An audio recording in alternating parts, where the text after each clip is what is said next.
Salut à tous, ici Xenio et on se retrouve pour les news. Nous sommes le 9 février, donc nous allons parler des news de la semaine. On commence sans plus attendre avec le sommaire. Au niveau des cartes graphiques, on a eu des news du côté de chez MSI. Au niveau des cartes mères, on a eu des news du côté de chez Asus. Au niveau des boîtiers, on a eu des news du côté de chez Cooler Master. Au niveau des processeurs, nous n'avons pas eu de news cette semaine. Au niveau de la ventilation, on a eu des news du côté de chez Raijin Tech. Au niveau des alimentations, on a des news du côté de chez Cooler Master. Et nous n'avons pas de news du côté des disques durs et SSD. Voilà, sans plus attendre, on commence ces news avec les cartes graphiques, je vous le disais, chez MSI. Puisque MSI nous a sorti une R9 290X Gaming en refroidissement Twin Frozen qui est OC de base. Toutefois, MSI n'a pas communiqué ni de prix, ni même de date de sortie, ni même de spécification. On a ensuite MSI toujours, avec une R9 290 Gaming, qui embarque aussi le refroidissement Twin Frozen. Cette carte est OC avec un GPU à 1007 MHz et une mémoire à 5000 MHz. Elle est proposée au tarif de 420 € et embarque 4 Go de GDDR5 en 512 bits. Et au niveau des cartes graphiques, on a une news du côté de chez AMD qui prépare une R7 250X qui possédera un GPU à 1 GHz et une mémoire à 4,5 GHz. Cette carte pourrait être proposée aux alentours de 90 $. On enchaîne avec les cartes mères. On a des news cartes mères cette semaine du côté de chez Asus, puisque Asus nous a dévoilé sa Z87 Deluxe en SATA Express. On a également, toujours chez Asus, une A88X Pro qui embarque 3 PCI Express 3.0 16X et jusqu'à 6 SATA. Toujours dans les cartes mères, on a MSI qui sort aussi une A88X qui est cette fois M Gaming en micro ATX. Cette carte embarque 2 PCI Express 3.0 16X, 2 PCI Express 1X, jusqu'à 8 SATA 6 Go par seconde. Elle embarque 6 USB 3.0, 8 USB 2.0 et possède un chipset Killer E220S et c'est du socket FM2+. MSI qui a également annoncé sortir une carte mère, cette fois-ci au format ATX, toujours en A88 et en socket FM2+.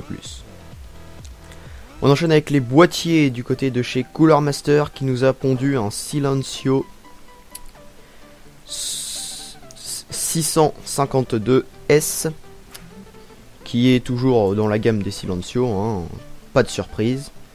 Également du côté des boîtiers, on a XFX qui lance son premier boîtier, le XFX Type 1 Bravo, qui est un boîtier au format ATX qui pèse 10,4 kg et qui sera proposé au tarif de 129 $ dès sa sortie.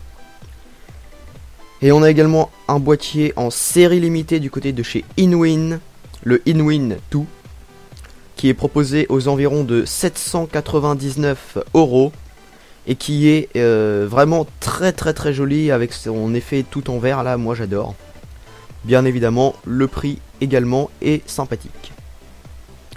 Au niveau, je le disais, des processeurs, nous n'avons pas de news. Au niveau de la ventilation, ça a pas mal bougé puisqu'on a Raijin Tech qui nous a sorti son Ventirad Nemesis qui est un dual tower qui embarque donc des ventilateurs de 140 mm et qui sera proposé au tarif de 60 €. Toujours chez Raijin Tech, on a le Temisevo qui lui embarque un ventilateur de 120 mm qui tournera jusqu'à 1500 RPM, le tout vendu au prix de 32,90 €. C'est toujours sympa. On a un Ventirad également qui a été mis à jour chez Thermalright.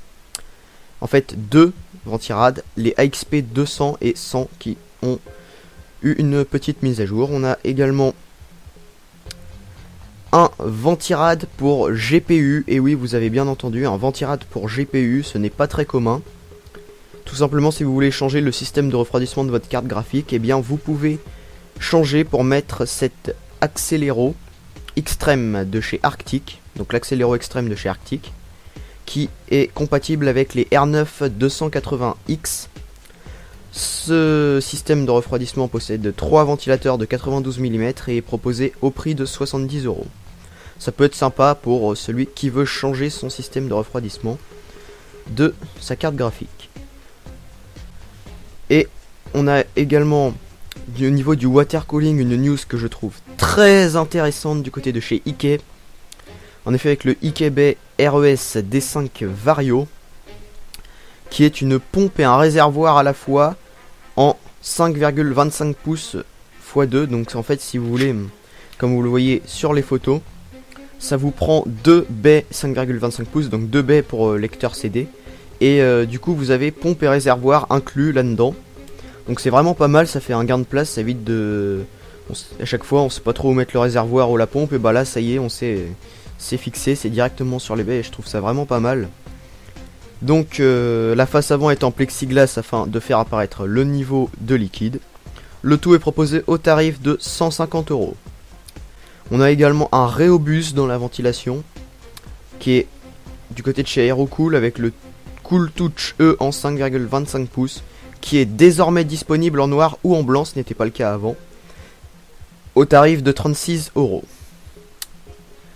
Au niveau des alimentations, je vous le disais, on a Cooler Master avec sa V1200 qui est désormais en 80 plus Platinum, enfin qui est en 80 plus Platinum. Donc une alimentation 1200 watts en 80 plus Platinum, c'est toujours sympa. Et je crois que nous avons fait le tour des news cette semaine. Et oui, nous avons fait le tour des news cette semaine, c'est déjà fini. Donc je vous dis à la semaine prochaine pour des nouveaux news. Allez, salut!